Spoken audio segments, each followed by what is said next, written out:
PJ from Game Gumbo. I've got my guests here, Ben Hammer, who is the designer of We All Take from the River. That's coming out on Kickstarter March 23rd. And Ben, we want to hear about this game. So Steve found out about it. We've been seeing some of the ads on Facebook, so we wanted to get you on the show before it goes live, because the theme is very interesting to us. And I take it away. I want to hear, how did this game come to be?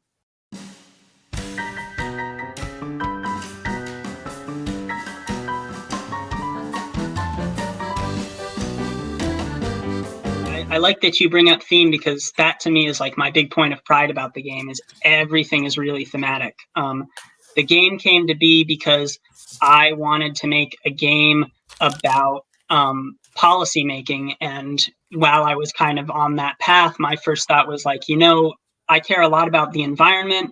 I've been seeing all these nature games kind of out in the works. And I think that environmental policy is like a perfect setting to have kind of a simulation style board game where you can have those really like challenging decisions of living together in a small shared environment and having to work with one another and manage your disagreements, and not necessarily being against each other, not necessarily being with each other. And not necessarily knowing what each other's goals are. So it's this combination hidden role game with some like worker placement mechanics going on and some resource management going on that ultimately is all about diplomacy and figuring out, well, what does everyone want and can it all happen and how do we make it happen? And then there's this added element to the game, which is that because you are in a shared environment, you do have the possibility of the tragedy of the commons looming above you, this situation where you can't figure it out and you destroy each other because of it. And in this case, that's the river. And if you pollute the river too much, there's a particular rule. If enough pollution reaches the estuary of the river and clogs up the river and destroys the entire ecosystem, then you've all lost. And so you want to play around making sure that doesn't happen, but still having to navigate your disagreements as players. So it's competitive, but there's a certain marker where it's not, if the pollution gets too high, everybody loses basically. But there can still be a winner if everybody makes it, or is it just totally cooperative? It's actually it's that everyone's win condition is separate. So any combination number of players can win. You can have everyone win at the end of the game if they've all achieved their goals, or you can have no one win by the end of the game if none of them have. And there are certain situations, there are certain goals that kind of bump up against each other. Oh dear, I don't actually have much on the Board Game Geek website yet. I should have updated that sooner. I've got those other pictures I'm going to bring up in just a second. Oh, perfect. But this I wanted to kind of show the layout of how the game is set up. Is this right? Yeah, that's right. That's an older picture, but that's kind of an older prototype model. And the second picture you showed of all the cards, that gives you a sense of what those different objectives are. So there's 5 objectives that exist, and each player has a combination of 2 of them. So the math there is that there's 10 possible roles that you can have as a player. And you don't know whether your objectives overlap with someone else. Likely they do, but you don't know how they overlap. And so some of those objectives are inherently cooperative. For example, you might have the conservation objective, and that means you want to keep the river clean. And you want as many other conservationists on the map as you possibly can, because they're going to help you clean up pollution, and their goal directly aligns with yours.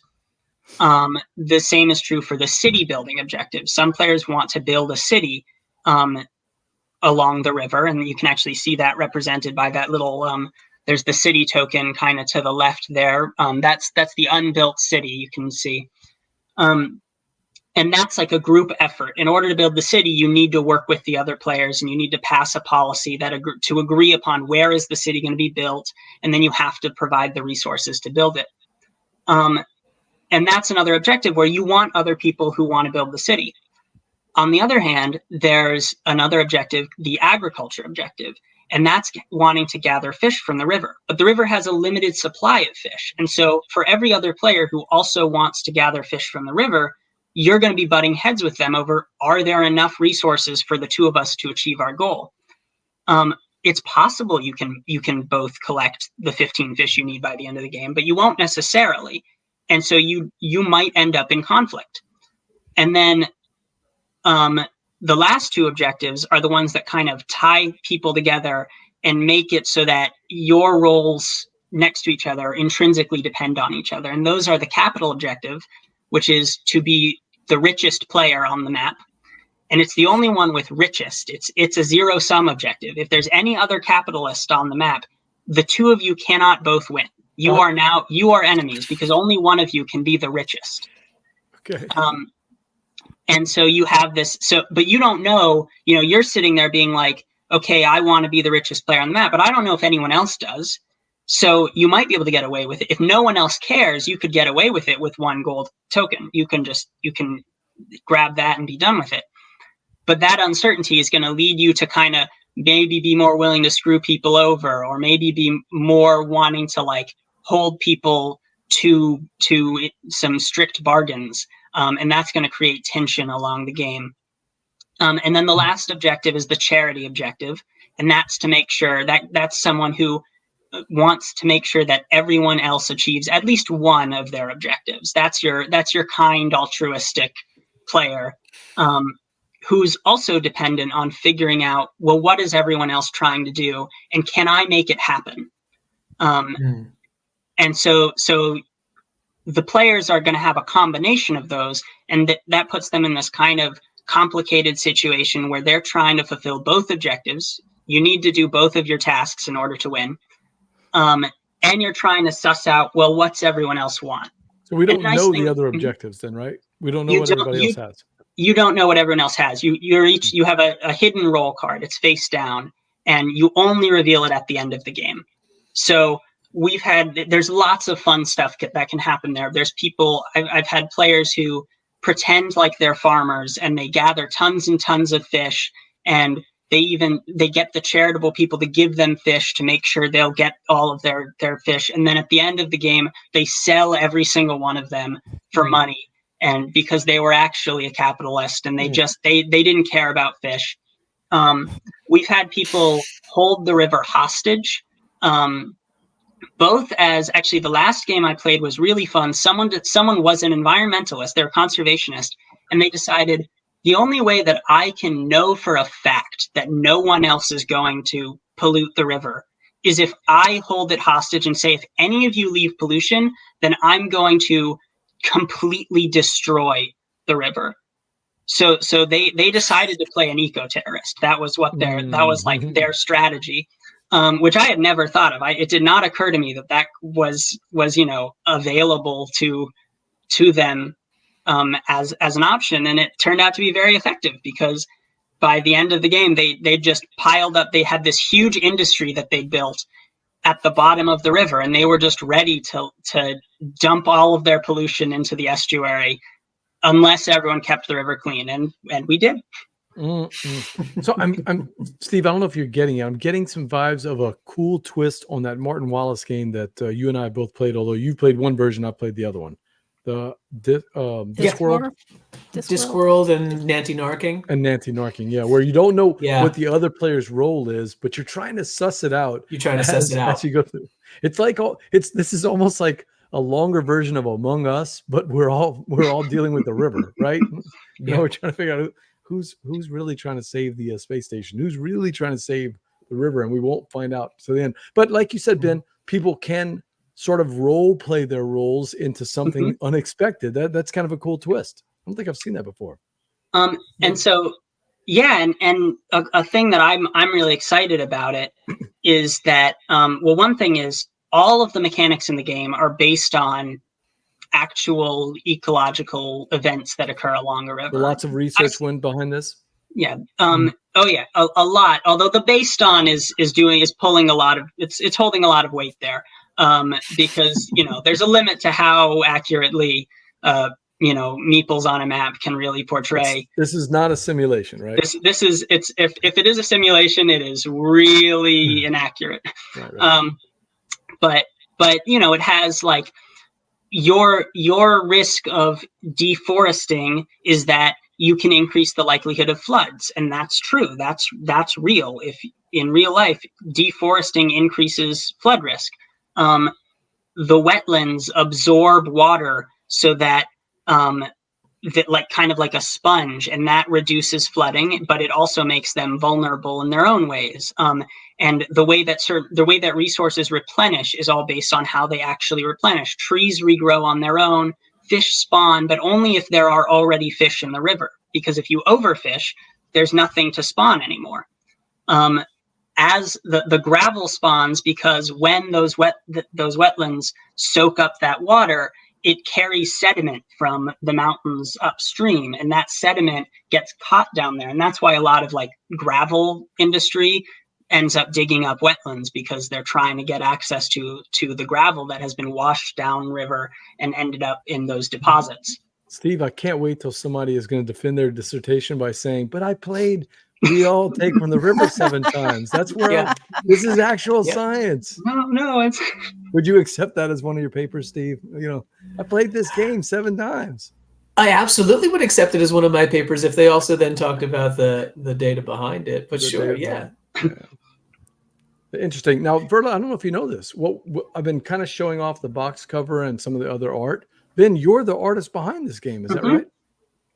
I made. That's fantastic.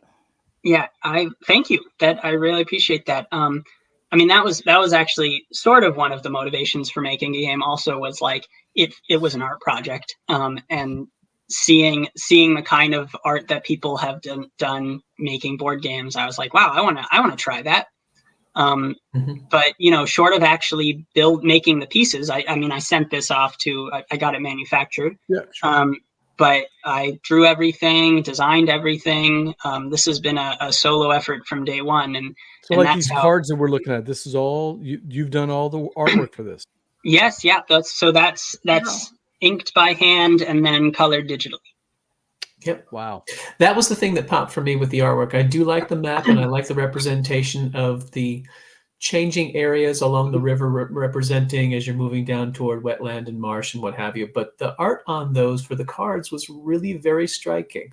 I thought that was quite brilliant, and it was very impressive and surprising to me to see your name listed twice on there. You're on the way to being a Ryan Lockett II, perhaps here with this double triple team. So Verla, that's one of the things that caught my eye too. Also, is that when you're looking at the art, it doesn't look like Vincent Dutrait has that style, right? But this art doesn't look like any particular person because it's Ben's. Yeah. Right. Agreed. It's got the style. What about the cover? Is that you too, Ben? Yep, that's me too. And actually also the font of the lettering, that was a point you talk about the typeface. The typeface of so the typeface in the instruction manual was not me. That is a combination of Cambria and a free font called Typey McTypeface, which I had to use because of the name. As long as you didn't use papyrus, we're okay with Chris Kirkman. So as long as you didn't use papyrus. So how long does the game take during your playtesting? How long has it been taking? It can go so it has a diplomatic aspect to it, and so that kind of depends on the player. I would say a short game lasts for 90 minutes, and a long game lasts for 4 hours.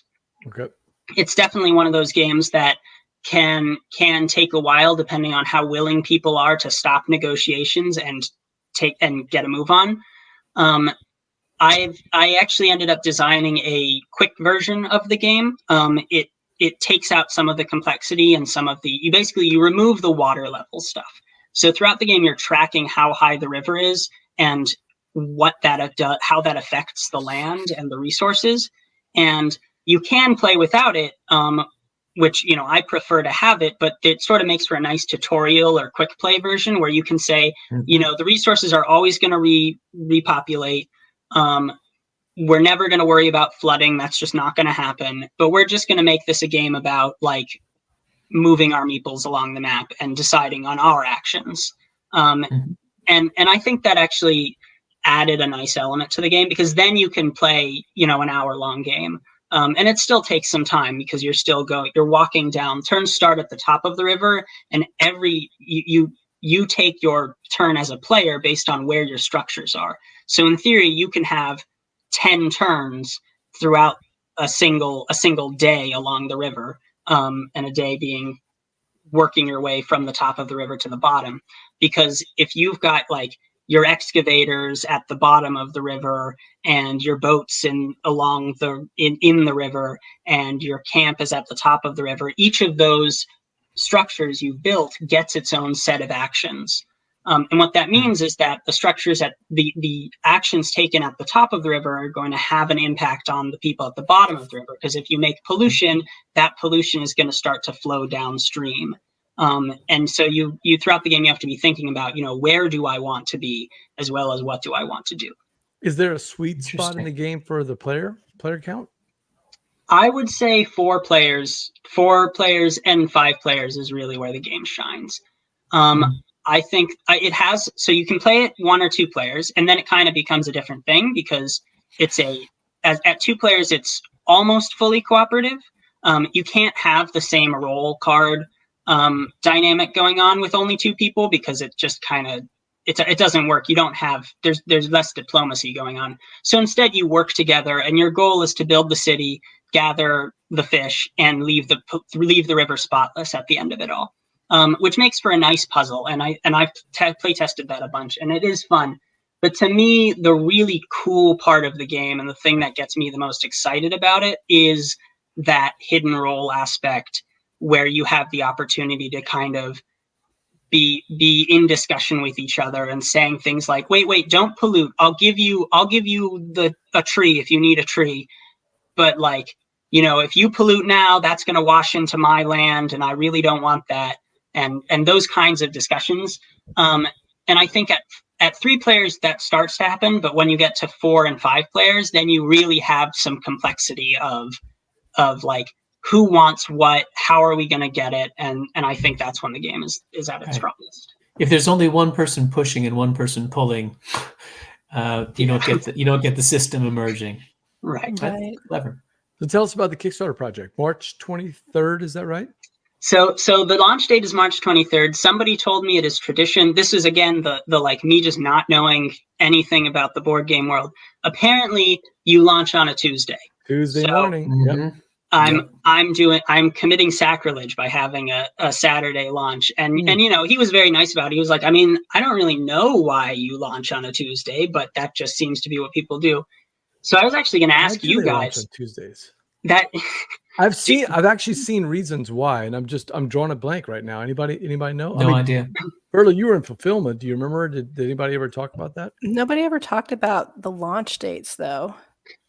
That was kind of there was a reason. I think like Monday, things kind of, the weekend and Mondays, things kind of, everybody gets kind of busy, but they can get some hype and get excited about something coming up on Tuesday. You never want it on a Friday because Friday is a slow news day, right? Right. Mm-hmm. People get back to the office and they're on Monday and they're avoiding their work and they're looking at what's going on. Oh, and there's a reminder that happens tomorrow. It wouldn't surprise me if there's a little bit of that somewhere in there too.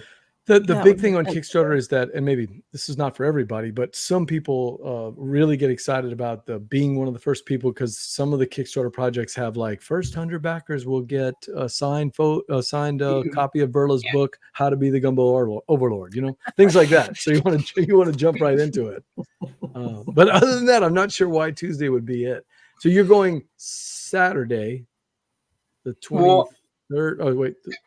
Is it 23rd? Saturday the 23rd is and how long is it going to last? The official day, and it's going to be 30 days. 30 days, okay. And we'll see. This has also been a big learning experience for me. I don't know if I show it, but I'm stressed out of my mind. I'm like, you don't look it at all. So congratulations on that. Thank you. Okay, I'm glad. I don't want to project that. I don't want to give you that energy. No, you're totally sunshine card right now. There's no torrents. Oh, totally sunshine. Yeah, I try to be the sunshine card in most of my days. Yeah. Well, you read Jamie Stegmaier from Stonemaier Games' blog. You've done some research. You've played some games. Mm-hmm. You've got some beautiful art. So there's some things to sell about this game. I'm intrigued. I'm going to keep an eye on the Kickstarter project. And Steve actually had a link to it earlier. Yeah, I'll pop it back in again. I think I just saw it. Yeah, there we go. link to the We All Take from the River. It's straight from there, wealltakefromtheriver.com, and that'll give you a link to click on the Kickstarter, and they can get notified about the Kickstarter if they go click on it, right? Yep, they can. I'm doing the launch broom strategy, which I found out has actually been the subject of some controversy lately. Launch room? Launch Boom is a Kickstarter group, and I basically attended a seminar, found out this was another waking moment of I have no idea what I'm doing. When it was oh, you have to run advertisements to get people to know about things. I just assumed that if I build it, they would come. Right. So it works in Iowa. It doesn't work in Kickstarter, unfortunately. Yeah, and so I ended up setting up a mailing list, and you can sign up for email updates, and then you can, if you really like the idea, you can put down $1, and the $1 is going to get you a special set of of camp tokens. So you can see on the board there, the camps are little houses, and it'll get you 25% off the game too if the camp tokens aren't I've seen some people complain about that. I don't. I mean, it's $1, and it's a way to get people excited, and if there's something it seems pretty harmless to me. Yeah, that's bothered me at all. Yep. That is We All Take from the River, out on Kickstarter March 23rd. Hey, from everybody here at the Gumbo, we wish you well on that, Ben. So thank you so much. Yeah, it's some beautiful art.